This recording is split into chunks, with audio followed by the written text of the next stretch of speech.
The wind didn't just move across the Wyoming high plains. It hunted. It scraped the earth raw and pushed grit deep into the skin of anything unlucky enough to be caught beneath it.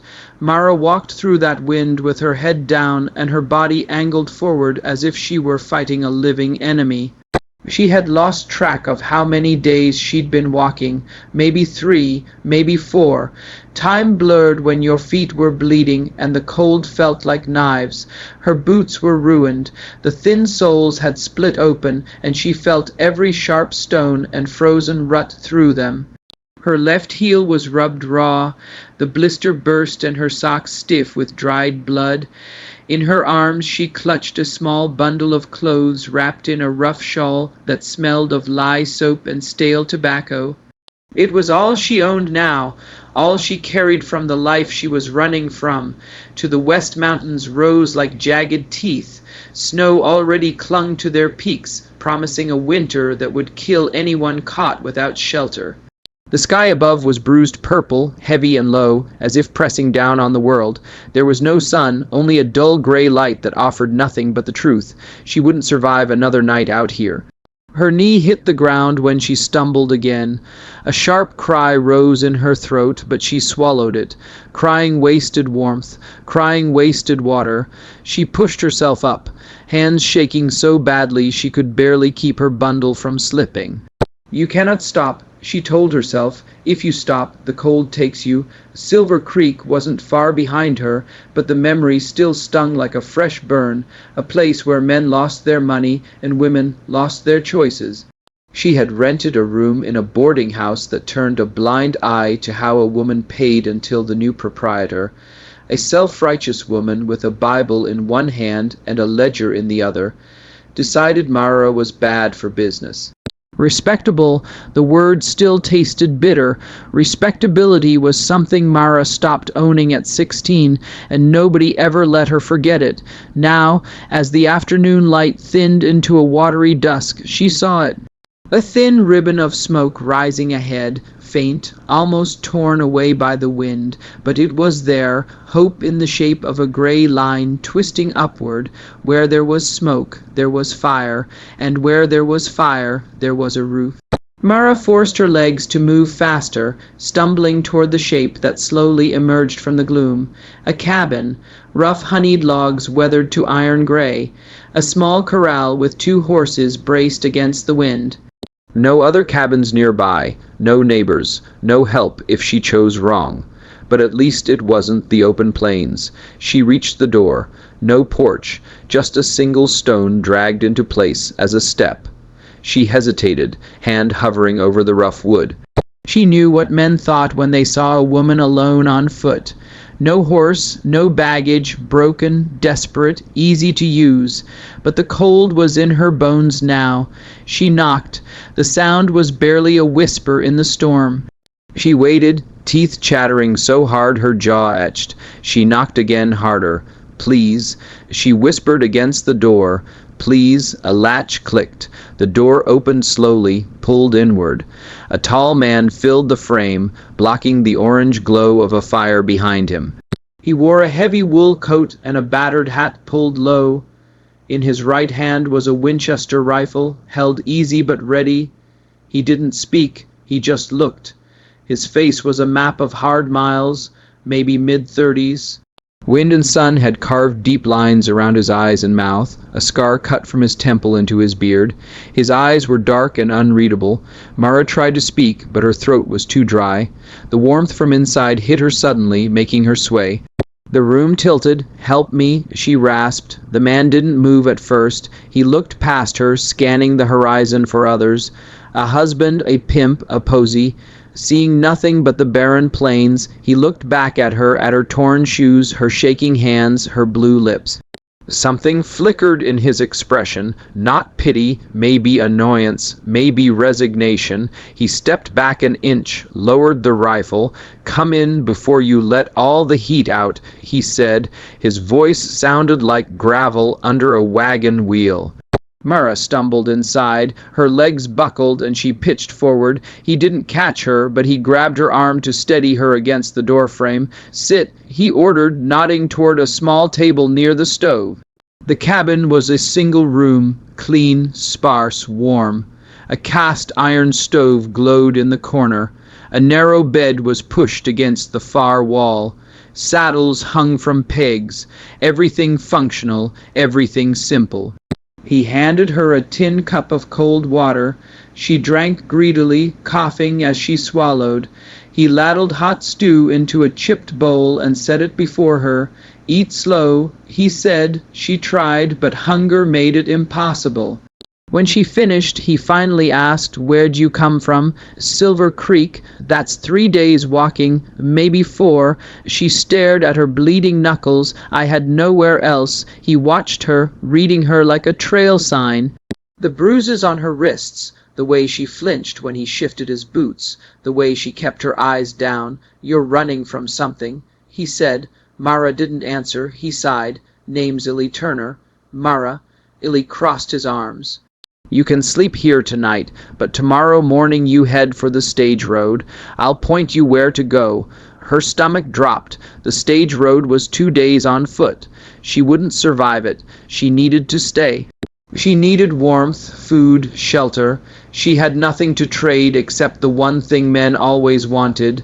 She stood, legs trembling. "Mr. Turner," she whispered. He looked up, her voice cracked. "I'm not worth much, but I'll do anything for a roof over my head."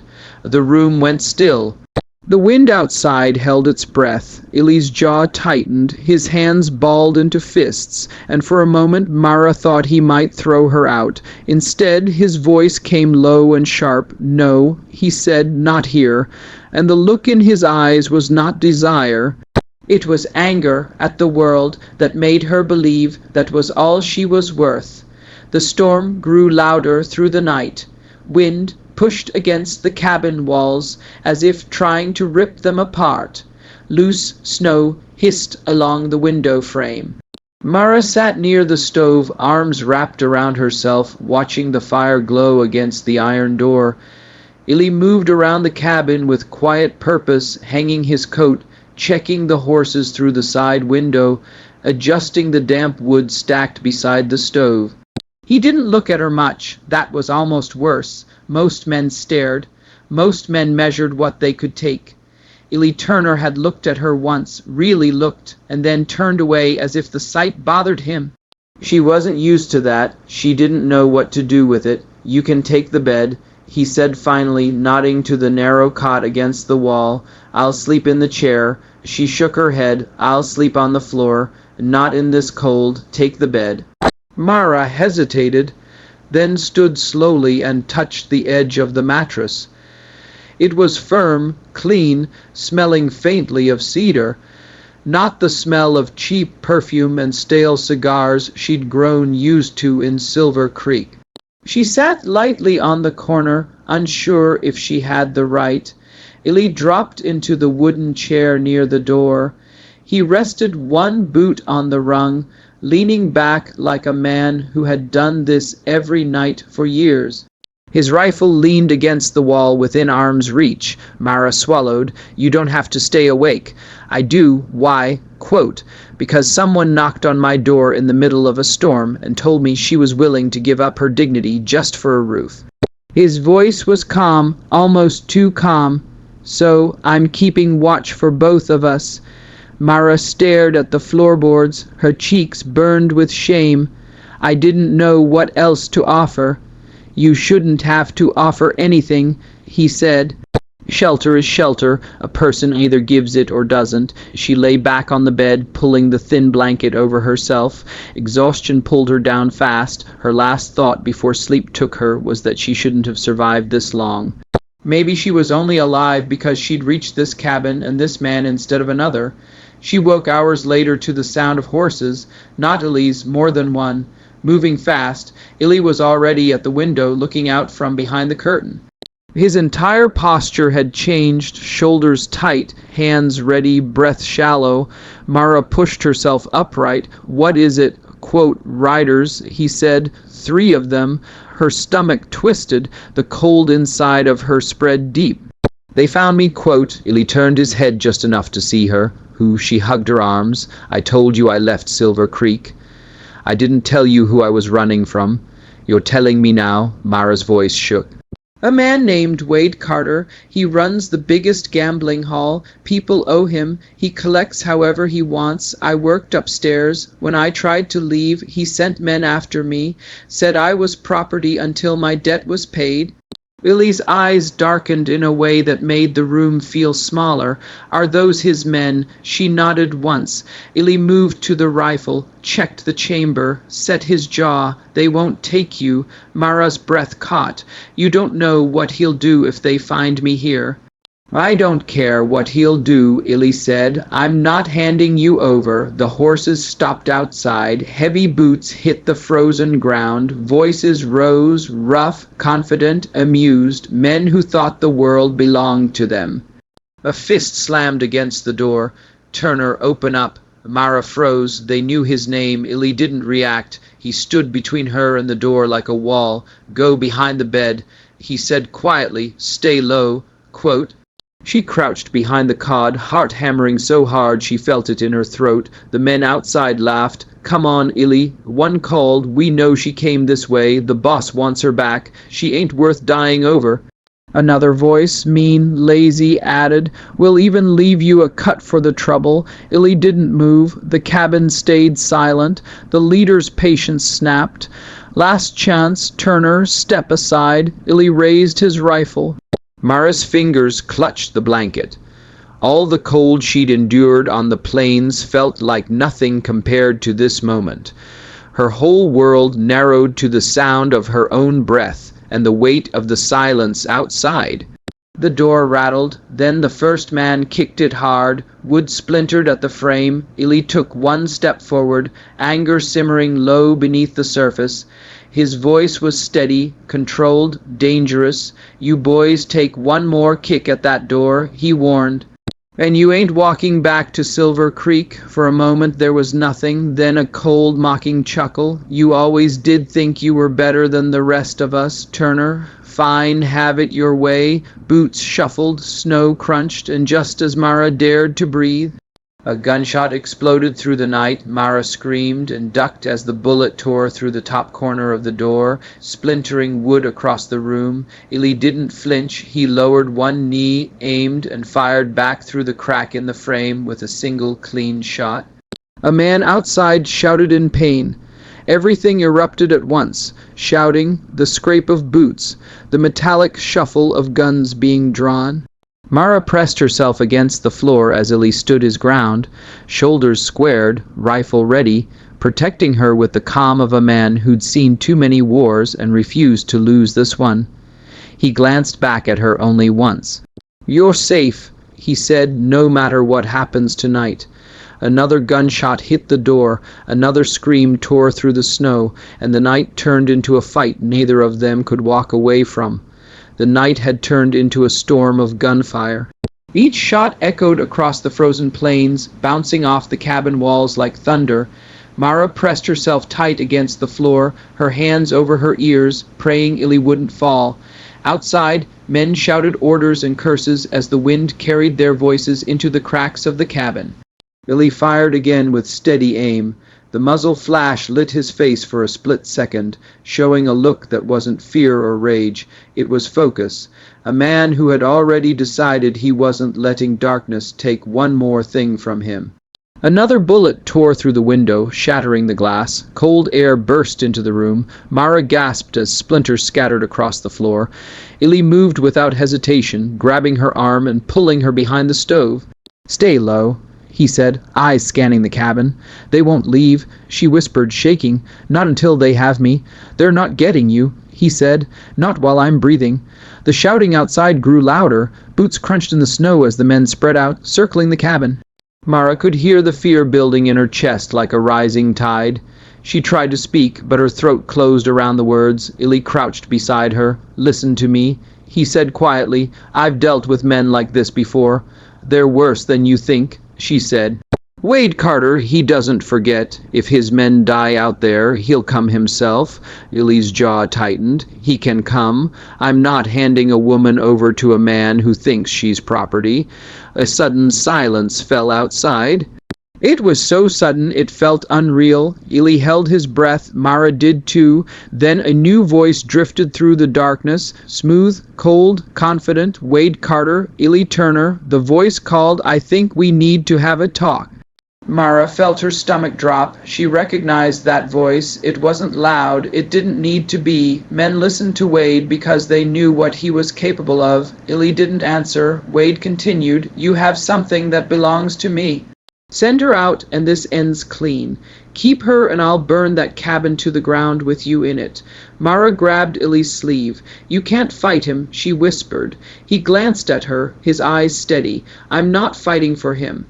"I'm fighting for you." Before Mara could reply, WD voice grew sharper. "Turner, you know me. You know how this goes." Eli stood slowly, keeping his rifle ready. He walked to the window, staying out of sight, and looked out through a gap in the wall.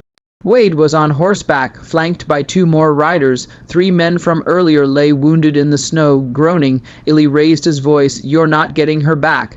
A cold laugh drifted in. "You think you can protect her? You think you can protect yourself?" Eli didn't waver. "I can, and I will." WD tone shifted, angrier, impatient. "This is your last chance." Eli stepped back and looked at Mara. Her fear was clear on her face, but there was something else, too. A spark she hadn't felt in a long time. The belief that maybe, just maybe, she mattered. He handed her his revolver. "If anyone gets past me, shoot." Mara stared at the gun, her hands trembling. "I've never, you will." "If you have to," he said, "I trust you." Her breath caught.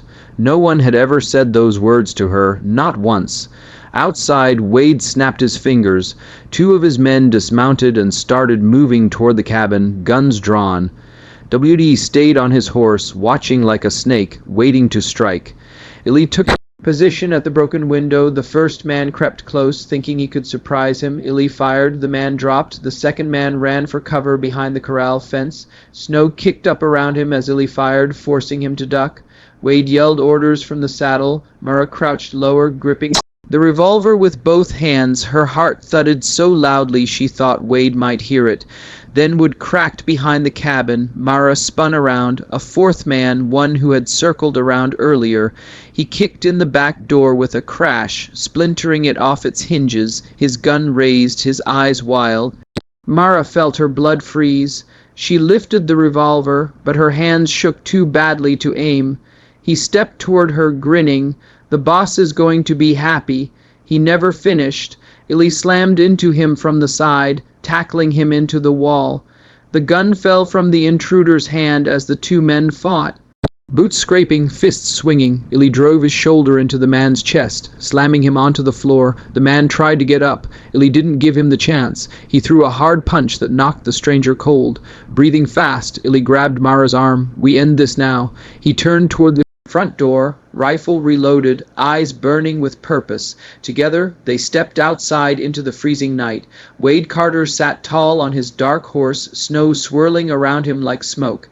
His pale eyes narrowed when he saw Eli step out with Mara behind him.